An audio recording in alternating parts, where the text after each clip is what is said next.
Friends, welcome back to और another blog. So friends, जैसे कि मैंने आप लोगों को बताया था कि नेक्स्ट ब्लॉग पर मैं ज़रूर शेयर करूँगी कि हमारे घर पे जो फादर इन लॉ है, जिनको ये प्रॉब्लम है, उनको हम किस तरीके से ट्रीट करते हैं। सो फ्रेंड्स, बातें करने से पहले मैं सब लोगों को मेरी तरफ से नमस्ते और थैंक यू सो मच मेरे वीडियोज़ देखने के लिए। और आई होप सो मैं आप लोगों से क्लियरली आप लोग मुझे सुन पा रहे होंगे। तो चलो फ्रेंड्स, अब मैं ज़्यादा बकबक ना करते हुए अपनी बातें शुरू करती हूँ, जो मैं तुम लोगों से बात करने के लिए आई हूँ। तो ये बाहर जो आवाज़ आ रहा है वो मम्मी का और युवान का है, बिकॉज वो लोग इतनी ज़्यादा मस्ती कर रहे हैं। युवान तो दादी के साथ इतना मस्ती करता है, मतलब पूछो मत। जैसे कि मैं बोल ही नहीं पाती, और लाडला है घर का, ऑब्वियसली कुछ भी बोलने जाओ तो मुझे डांट पड़ जाती है। इसलिए मैंने सोच लिया कि इन सब चीज़ों से साइड होते हुए मैं आ जाती हूँ तुम लोगों से कांटेक्ट होने के लिए। तो ये है इश्यूज़, ये है कि ये जो बीमारी है हमारे फैमिली में, हमने आज 3 साल से हम इसे फेस कर रहे हैं। तो जब ऐसा हुआ था कि आज से 3 साल पहले, जब पापा को ना ये बीमारी, पापा को ना एक्चुअली लाइफ टाइम ना बहुत ज़्यादा शुगर रहता है, हमेशा हाई शुगर रहता है। उनका स्टार्टिंग से उनका मेडिसिन चलता रहता है, और वो ना डॉक्टर को इतना डरते हैं कि डॉक्टर दिखाने जाने के लिए भी ना वो बहुत डरते हैं।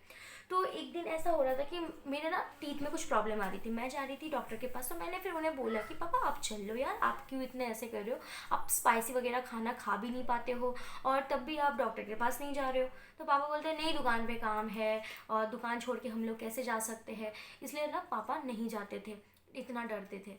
तो फिर मैं चली गई, अपना टीथ वगैरह क्लीन करके मैं आ गई अपना काम निपटा के। फिर कुछ महीने के बाद फिर ना उनको और ज़्यादा दिक्कत होने लग गई, ऐसी दिक्कत होने लग गई कि वो ना खाना वाना कुछ खा ही नहीं पा रहे थे। उनको कैसे भी करके खाना बना के ना वो बोलते कि स्पाइसी है, और हमेशा इस मैटर को लेकर हमारे घर पे झगड़ा वगैरह होता रहता था। मम्मी को बोलती कि मैं खा नहीं पा रहा हूँ तो खाना बनाने की ज़रूरत नहीं है, मत खाओ। वो अपना डॉक्टर नहीं दिखाते, बट हम लोग को हमेशा ऐसे बोलते रहते थे। तो हमने चलो इग्नोर करते हुए हम उनकी तरीके, उनको जैसा खाना पसंद है उस तरीके का हम बनाने की कोशिश करते थे। फिर धीरे धीरे एक दिन उनको इतना ज़्यादा प्रॉब्लम हुआ तो वो डॉक्टर के पास चले गए। और वो डॉक्टर इतना बोलते ना कि बेकार था, कि एक इंसान के शरीर में जब शुगर होता है तो इंसान क्या बोलता है कि पहले जब टीथ पे पेन हो रहा है, टीथ निकालना है, आपने इतना सजेस्ट किया है, बट हाँ वो जब टीथ निकालना है तो उसके पहले जब आपको पता है कि उनके शरीर में शुगर है तो पहले हम उसका टेस्ट करवा लेते हैं, उसके बाद टीथ निकाल लेते हैं। तो पापा ने उन्हें बोला कि ऐसे मुझे शुगर है तो कुछ प्रॉब्लम तो नहीं है, तो बोलते नहीं कोई प्रॉब्लम नहीं है। फिर टीथ वगैरह निकालने के बाद फिर पापा को ना मुरमुरा की बहुत चाहती है। हम बंगाली है, बंगाली में मुरमुरा मतलब बहुत ज़्यादा फेमस है। वो चाहे कितनी भी रात को आ जाए, 9 बजे भी अगर दुकान से घर वापस आते हैं ना, तो उनको पहले मुरमुरा खाना होता है, उसके बाद उनको डिनर करना होता है। ऐसा उनका मुरमुरा का मतलब क्रेविंग था। तो फिर वो ना दांत वगैरह निकाल के आने के बाद पहले दिन उन्होंने मेडिसिन वगैरह सब कुछ लिया। तो एक खुराक लेने के बाद ही फिर मम्मी ने बोला कि आप चले जाओ, दूसरी खुराक भी ले लो, और दांत की प्रॉब्लम है, आप इसलिए लापरवाही मत कीजिए। तो फिर उन्होंने बोला नहीं मैं ठीक हूँ, मैं सब कुछ खा पा रहा हूँ, मैं क्यों ना करूँ। तो वो ना अपना मुरमुरा वगैरह चावल वगैरह जैसे खाते थे वो ना अपना खाते थे। फिर कुछ टाइम के बाद ना उस जगह से ना वो ना इतना दिक्कत, वो दांत के प्रॉब्लम की वजह से फिर इतना उनको प्रॉब्लम होने लग गया कि वो जगह से ना उनको पेन होने लग गया। फिर ना हम लोग ना यहाँ पे दिल्ली में गंगाराम बहुत बड़ा हॉस्पिटल है, तो हम उधर लेके गए। मैं फर्स्ट टाइम ना नहीं, फर्स्ट टाइम ना हम यहाँ पे एक ना लोकल क्या बोलते हैं उसका, मतलब एक ट्रस्ट का एक हॉस्पिटल है जहाँ पे फ्री ऑफ कॉस्ट ट्रीटमेंट होता है, वहाँ पे लेके गए। तो उन्होंने देख के बोला कि आप, ये मुझे सही नहीं लग रहा है, यहाँ पे इसका इलाज नहीं हो सकता, आप गंगाराम हॉस्पिटल लेके जाइए। फिर हम ना गंगाराम हॉस्पिटल गए। उधर जाने के बाद उन्होंने तुरंत देख के बोला कि ये चीज़ ना हमको सही नहीं लग रहा है, ये ना आप बायोप्सी करवाओ। फिर ना हम लोग फिर उनको बोले कि ठीक है, फिर आप एक काम करो, पेशेंट को जब लेके आए हैं तब बायोप्सी करवा लो। फिर बायोप्सी करवाने के बाद आप लोगों को तो पता ही है कि बायोप्सी का रिपोर्ट मिनिमम 11-12 दिन के बाद ही आता है। फिर उसके बाद ना बायोप्सी की रिपोर्ट जैसे आए, हम सब गए, मैं, मेरे हस्बैंड और मामा, पापा, मम्मी सब गए। फिर जाने के बाद ना डॉक्टर ने अंदर लिया पापा को, देखने के बाद मम्मी पापा को बाहर निकाल दिया और मैं और मामा जी अंदर थे। फिर डॉक्टर ने बायोप्सी रिपोर्ट देखने के बाद बोला कि कैंसर। फिर देखने के बाद हम लोगों का इतना ज़्यादा हालत ख़राब हो गया है, आज भी हम वो दिन जब याद करते हैं ना रोना आ जाता है। कैंसर सुनते ही ना रोना आ जाता है, ऐसा हम लोगों को फील हो रहा था। फिर मैं बाहर आई, उन लोगों को बोलने की हालत में बिल्कुल नहीं थी। फिर मैं वॉशरूम के जाके रो के आई कि एक्चुअल में क्या है। फिर रोने के फिर पापा फिर मेरे फेस देख के समझ ही गए। फिर वो बोलने लगे कि वो क्यों रो रही है, ज़रूर मेरा कुछ गलत हुआ होगा, वो क्यों रो रही है। फिर मम्मी ने बोला ऐसा कुछ नहीं है। फिर हम लोगों ने उनको बोला। फिर ना घर पे आके हम लोग इतना शॉक्ड हो गए कि खाना वाना भी हम नहीं खा पा रहे थे। फिर हम लोग जब वहाँ पे सब कुछ हमने देखा, देखने के बाद फिर हमने ना उसी दिन रात को मामा लोगों के साथ बैठ के मीटिंग किया कि क्या करना चाहिए। फिर उन लोगों ने हमें सजेस्ट किया कि एक काम करो, मुंबई चली जाओ, इसका ट्रीटमेंट मुंबई में बहुत ज़्यादा अच्छा होता है, टाटा मेमोरियल हॉस्पिटल पे। फिर हम तुरंत उधर से ना एक मामा जो वहाँ के पेशेंट रह चुके हैं, वो मामा को लेकर हम ऑन द स्पॉट फ़्लाइट की टिकट करवा के मुंबई गए। फिर मुंबई जाने के बाद वहाँ पे हमने सब कुछ फाइल वगैरह रेडी हो चुका। फिर उसके बाद ना डॉक्टर के पास हम गए और डॉक्टर ने देखा। डॉक्टर ने पापा को ऐसे थप्पे लगा के बोला कि आप टेंशन ना लो, इसका ठीक हो जाएगा सब कुछ। उसके बाद 1 महीना हम मम्मी के घर पे रुके। 1 महीने पे उनका टेस्ट वगैरह एनीथिंग सब कुछ चल रहा था। टेस्ट वगैरह होने के बाद उनका टेस्ट वगैरह सब कुछ होने के बाद फिर 1.5 महीने के बाद एक दिन हम लोग के अभी इन लोगों ने बोला था कि बेड खाली नहीं है, ऑपरेशन का डेट देंगे। 1.5 महीना हो गया, अभी तक उन्होंने कुछ रिस्पॉन्स ही नहीं दिया। फिर उसके बाद ना मैं मेरे हस्बैंड निकल पड़े। मैंने कहा चलो चलते हैं उधर, जाके बातचीत करेंगे। फिर उधर हम गए तो ट्रेन पे हम चढ़े, कुछ रास्ता पहुंचने के बाद ही हम लोग के पास कॉल आया कि पेशेंट को लेके आ जाओ, हम लोग को बेड मिल गया है और पेशेंट का सर्जरी होने वाला है। फिर ऑन द स्पॉट हम लोग ना हॉस्पिटल में जाके पापा को फ़ोन किया। फिर उधर से मेरे पापा, फादर इन लॉ, मामा जी भी चले गए थे पापा के ऑपरेशन की वजह से। यहाँ से एक मामा जी भी गए थे। फिर तीनों वो लोग ना बैग पैक करके वो लोग हॉस्पिटल में आए। फिर उसके बाद ना वो लोग जब हॉस्पिटल में आए, उसके बाद उधर पापा को ड्रेस, शाम तक हम रुके। हम सुबह के निकले थे 10 बजे करीब और हम घर पहुँचे कम से कम रात को 9 बजे करीब। फिर पापा को ना शाम को बेड में लेके गए, ड्रेस वगैरह चेंज करवाया। फिर मेरे हस्बैंड रुक गए वहाँ पे हॉस्पिटल पे पापा के साथ, और मेरे पापा, मैं और मामा जी रिटर्न आ गए। उसके बाद दूसरे दिन सुबह सुबह उनको ओटी लेके गए। ओटी लेके जाने के बाद उनका सर्जरी हुआ। फिर मेरे हस्बैंड तो सोए ही नहीं, उधर ही वो बैठे रहे। फिर सर्जरी होने के बाद फिर उनको ना 24 घंटे तक पानी नहीं दिया। फिर उनको ना आईसीयू में शिफ्ट किया। आईसीयू में शिफ्ट करने के बाद फिर वो पानी के लिए तड़प रहे कि मुझे पानी दो, पानी दो, ऐसे सबको बोल रहे। पेशेंट लोग बोला अब ऐसे, मतलब नर्स लोग बोल रहे कि अब ऐसे मत करो, आपको दिक्कत होने वाली है, बट वो पानी के लिए तरस रहे। फिर 24 घंटे जैसे पूरा हो गया, उनको अपने बेड पे दिया, उसको पानी वगैरह, खाना, सूप देते थे एक वाइट कलर का, जैसे कि चावल को पीस के एकदम पानी करके सूप देते थे, और नाक से पाइप लगा हुआ था। फिर ना वो तो मैंने ओटी, फिर वो थे। फिर उसके बाद हम 3 दिन के बाद हम उधर गए उनसे मीट करने के लिए। तो ना किसी को कुछ नहीं बोले, मुझे ऐसे बुला रहे, बुला के फिर मुझे बोल रहे देखो मेरा इधर से कट किया है, इधर से कट किया है, इधर मुझे इधर से मेरा स्किन लिया है, ऐसे करके वो बोल रहे थे। फिर हम बोले कि अब बात मत करो, चुप करो, हम देख लेंगे, कोई बात नहीं, सब ठीक हो जाएगा। फिर उनका खाना वगैरह ऐसा रहता था कि वो पानी का पूरा चावल, उसमें नींबू निचोड़ के, वो दूध, प्रोटीन पाउडर, ये सब उधर का ट्रीटमेंट रहता था। और सबसे बेस्ट थिंग वहाँ का ये था कि वो लोग सर्जरी के बाद ही ना दूसरे दिन ही पेशेंट को उठा देते कि आप वॉक करो, ताकि आपके अंदर जो पेन वगैरह है, एनेस्थेसिया का जो असर है, वो निकल जाए थोड़ा बहुत। तो इसलिए दूसरे दिन वो उसको वॉक करवाने के लिए ये कर दिए थे। उसके बाद पापा के ना 3-4 दिन के बाद कुछ इन्फेक्शन जैसा हो गया। तो उसके बाद फिर से उनको माइनर ओटी में लेके जाके उनका फिर से एक माइनर छोटा सा ऑपरेशन किया। उसमें उनको ज़्यादा टाइम नहीं रखा था, बस पानी नहीं दिया था कुछ टाइम के लिए। उसके बाद फिर से उनको ओटी में रख दिया। उन ओटी में मतलब उनके बेड पे दे दिया, और वहाँ पे वो हॉस्पिटल में 23 दिन तक रुके थे वहाँ पे। फिर 23 दिन के बाद हम लोग पापा को ना विश्वकर्मा पूजा था उस दिन, पापा को 23 दिन के बाद विश्वकर्मा पूजा था। फिर उस दिन ना पापा को डिस्चार्ज किया शाम को। फिर उस दिन पापा घर पे आए। उसके बाद पापा का 1 महीने तक उनको ना लिक्विड डाइट पे थे। 1 महीने तो उन्होंने लिक्विड खाया टोटली। पानी, खिचड़ी को बना के सूप, एकदम पानी मिक्सी में, खिचड़ी को पहले प्रेशर कुक कर लिया, फिर मिक्सी में उसको पीस के छान के, फिर उस पर गर्म पानी मिक्स करके ठंडा करके, फिर उसको पाइप में ऐसे नाक से पाइप लगा हुआ था, फिर उसमें हम खाना डालते थे, वो उस तरीके से खाते थे। फिर 1 महीने के बाद पापा का केमो नहीं, सॉरी, पापा के शरीर में ऐसा था तब कि केमो नहीं चलेगा, रेडिएशन चलेगा। फिर उनको ना 1 महीने तक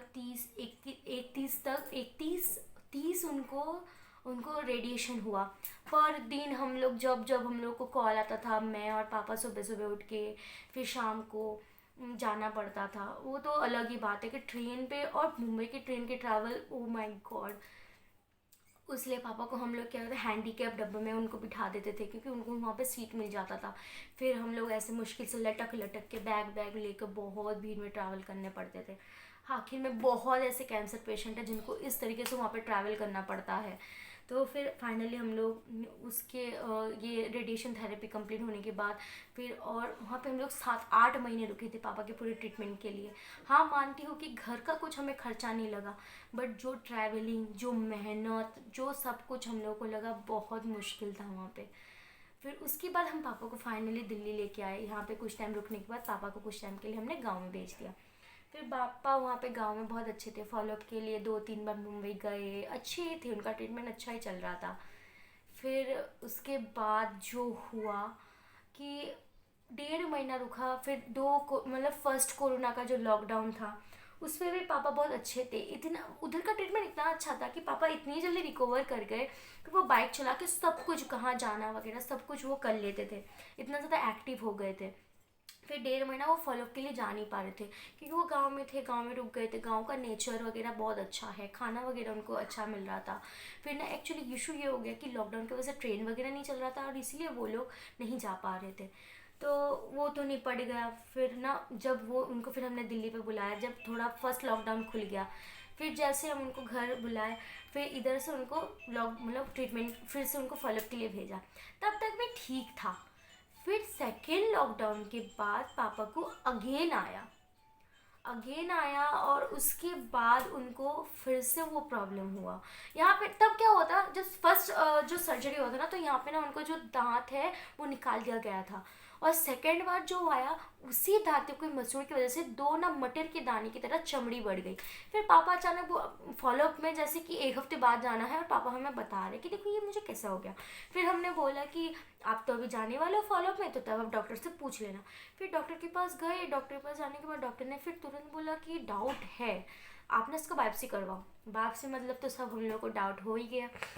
उसके बाद मम्मी बोल रही है कि अगले महीने 7-8 महीने हम इधर रुक के गए, दुकान वगैरह कुछ नहीं, दुकानदारी सब खराब हो गया है, और अभी चलो अभी इस इधर से नहीं करवाते ट्रीटमेंट, दिल्ली से ही करवाते हैं। फिर वो लोग दिल्ली रिटर्न आ गए। दिल्ली रिटर्न आने के बाद फिर यहाँ पे सब कुछ बायोप्सी करवाने के बाद फिर से अगेन हम लोग को सेकेंड आया कैंसर। उसके बाद फिर से उसका इलाज हुआ। फर्स्ट टाइम पे तो पापा का जो सर्जरी हुआ था, यहाँ से पूरा चमड़ी उन्होंने जबड़ा पूरा कटिंग करके पूरा निकाल के फिर ना चेस्ट के मतलब स्किन लेकर यहाँ पे उन्होंने फिलअप किया था। और हाथ से सेकेंड टाइम जो उनका लिया, पूरा यहाँ का जबड़ा ही निकाल लिया, जिसका फ़ोटो मैं तुम लोगों से शेयर करूँगी, आप लोग देखना। उसका जबड़ा पूरा यहाँ से निकाल लिया है। अगर मेरे पास हो तो मैं ज़रूर तुम लोगों से वो फ़ोटो शेयर करूँगी, क्योंकि आई होप सो मैंने डिलीट कर दिया, क्योंकि वो चीज़ देख के मुझे अजीब सा फील हो रहा था। वो जबड़ा उन्होंने यहाँ से निकाल के फिर उन्होंने यहाँ का स्किन लेकर यहाँ पे फिल किया, और यहाँ पे फिल करने के लिए थाइस से स्किन लिया। ऐसे करके सेकेंड सर्जरी हुआ।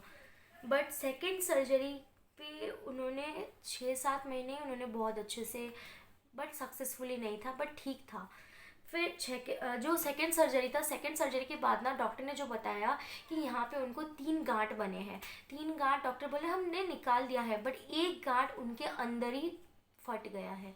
फट जाने की वजह से इन्फेक्शन ये हो गया है। तो पापा को उन्होंने बोला था कि आप 1 महीने के अंदर आपको रेडिएशन करना पड़ेगा, 30 रेडिएशन, और प्लस आपको इस बार कीमो भी लेना पड़ेगा, क्योंकि चांसेस है 50% चांसेस नहीं भी है और 80% चांसेस है। तो इसलिए हम लोगों ने केमो भी लिया और रेडिएशन भी लिया। लेने के बाद वो जो उन्होंने बोला था कि चांसेस है, तो दैट्स इट। फिर हम लोग का 6-7 महीना बहुत अच्छे से गया। अच्छे से जाने के बाद अब हम लोग को थर्ड टाइम आया है। थर्ड टाइम फ्रेंड्स, मैं क्या बोलूँ कि बहुत ही ज़्यादा सुन के हम लोग को दुख हो रहा है, जो मैं बता नहीं सकती। तो यही है हम लोग का स्टोरी थर्ड टाइम का। तो फिर पापा फिर ऐसा हुआ कि थर्ड टाइम का ना, हम अभी जस्ट ये वसंत जनवरी में, ये सामने जनवरी में हम लोग गांव गए थे वसंत पंचमी में। पापा एकदम ओके थे। फिर गांव पे जाने के बाद ना हम लोग वहाँ पे थे, पापा को ना सेकेंड सर्जरी के बाद सक्सेसफुली नहीं है, खाना खाने में बहुत ज़्यादा दिक्कत होती है। मुंह से जब भी वो खाना लेते हैं ना तो बहुत ज़्यादा कास कास के छींक छींक के उनका खाना जितना पेट में जाता है उससे ज़्यादा बाहर आ जाता है, ऐसा होता था। और दूसरी बात, इस बार इस साइड से उनका कट लग गया है ना, और यहाँ से ना स्किन पूरा अंदर दब गया है, तो इसलिए ना वो जैसे खाना मुंह के अंदर लेते हैं आधा से ज़्यादा खाना बाहर चला जाता है। तो सेकेंड सर्जरी में उनको खाना खाने में भी दिक्कत, फर्स्ट सर्जरी में तो वो खाना भी प्रॉपरली खा लेते थे, स्पाइसी नहीं खा पाते थे बट प्रॉपर हम लोग की तरह खाना वगैरह खा लेते थे। बट सेकेंड सर्जरी इतना ही उनको दिक्कत हो रही है कि वो खाना भी प्रॉपरली नहीं खा पाते हैं अभी भी। अब थर्ड टाइम जो उन्होंने ये प्रॉब्लम हुआ तो डॉक्टर के उन्होंने दिखाया, दिखाने के बाद डॉक्टर ने बोला कि एमआरआई करवाओ और स्कैन करवाओ। स्कैन वगैरह करने के बाद डॉक्टर ने बोला कि कैंसर आ गया। फिर हम लोगों ने सुनने के बाद हम इतना टूट गए कि पूछो मत। हमने बोला अगेन? फिर बोला कि हाँ अगेन, बट हाँ इस बार हम सर्जरी नहीं कर सकते क्योंकि पेशेंट का कोई भाग बचा ही नहीं है कि हम उनको सर्जरी करें। और उनका इस बार यहाँ से 3 गांठ निकल गया है पूरा, और वहाँ से ब्लड वगैरह पल्स अभी तक स्टार्ट नहीं हुआ है, बट डॉक्टर ने हमें क्लियर कर दिया है कि इस बार डॉक्टर पेशेंट को हम सर्जरी नहीं कर सकते। और 1 महीने में हमने पेशेंट को एक बार दे दी, 1 साल में एक बार हमने रेडिएशन केमो करवा दिया है, तो हम ना रेडिएशन करवा सकते हैं और ना केमो करवा सकते हैं। तो इसी वजह से मेडिसिन के थ्रू अगर जितना हो सके उतना करेंगे। और ये है कि वो चीज़ जो जल्दी जल्दी बढ़ रहा था वो धीरे धीरे बढ़ेगा, आगे जाकर वहाँ से ब्लड और वहाँ से पल सब निकलने लगेंगे। तो आप लोगों को पर्सनल अपने सामने छोटा सा हॉस्पिटल वगैरह देख के रख दो ताकि वो ड्रेसिंग वगैरह कर सके। तो थर्ड टाइम डॉक्टर ने हाथ ऊपर कर दिया है और कुछ हम लोग का ट्रीटमेंट नहीं, बट एक ट्रीटमेंट था, बट डॉक्टर ने खुद ही बोला कि वो ट्रीटमेंट का साल नहीं महीने का 1 से 1.5 लाख रुपए का खर्चा होगा, जो कि कोई सक्सेसफुली नहीं है। तो इसलिए मैं आप लोग को रिकमेंड नहीं करूँगा कि आप लोग ये करिए। बट अभी भी जो ट्रीटमेंट करोगे, पेशेंट जब तक ज़िंदा रहेंगे जब तक पेशेंट ज़िंदा रहेंगे तब भी ये महीने का 8 से 9 हज़ार रुपये का खर्चा रहेगा।